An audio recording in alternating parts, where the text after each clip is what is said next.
ప్రభునందు ప్రియులైన మీకందరికీ యేసుక్రీస్తు ప్రభువారి నామంలో శుభవందనాలు తెలియజేస్తూ ఉన్నాం. దైవజనుడు బ్రదర్ భక్త సింగ్ గారి పరిచర్యలో నుండి దైవ మర్మములు మే 12. దేనిని గూర్చి చింతపడకుడు గాని ప్రతి విషయంలోనూ ప్రార్థన విజ్ఞాపనల చేత కృతజ్ఞతాపూర్వకముగా మీ విన్నపములు దేవునికి తెలియచేయుడి. ఫిలిప్పీ పత్రిక 4:6. వివాహ విషయములలో మనము దేవుని చిత్తమును కనుగొనవలెను. యవనస్తులు ఒకరినొకరు ఇష్టపడి ఆ సమయమున దేవుడే వారిని జీవిత పాలి భాగస్థులుగా జతపరచుచున్నాడని తలంచుదరే గాని దేవుని చిత్తమును మాత్రం అడిగి తెలుసుకొనరు.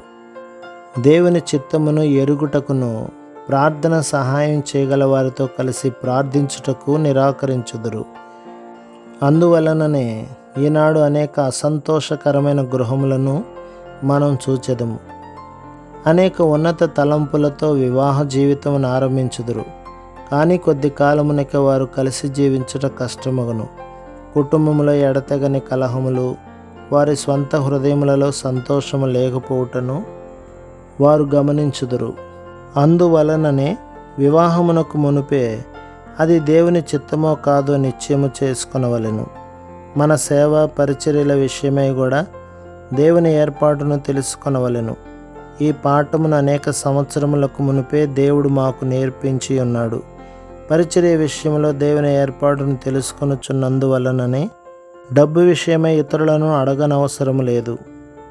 కొన్ని సమయములలో అక్కర ఎంతో గొప్పదిగా నుండినను మేము కలిసి ప్రార్థించగా అది దేవుని పని అయి ఉన్నందునను ఆయన ప్రతి అక్కరను తీర్చుచున్నాడు. ఏ బిల్లును చెల్లించుటకైనను ఒక్క దినమైనా మేము ఆలస్యము చేయు అవసరము లేకపోయెను. దేవుని సేవలో మనము వహించు బాధ్యత ఏది అయినప్పటికీ ఆయన ఏర్పాటును ఆయన సముఖమును మనం వెదకవలెను. మనము నూతన యుగములో వేరైన కాలములో జీవించుచున్నామను సాకులను చెప్పి దేవుని వాక్యమును మార్చుటకు ప్రయత్నించకూడదు. దేవుని వాక్యం ఎన్నడూనూ మారదు. కనుక నీ ప్రతి నష్టమును సమకూర్చున్నట్లు ప్రభువునకు ప్రార్థించుము. మీ వివాహ జీవితంలో చేసిన తప్పిదము విషయమై మీరిద్దరూ పశ్చాత్తాపడి ప్రభువును క్షమాపణ కోరినచో ఆయన నిశ్చయముగా మిమ్మును క్షమించును.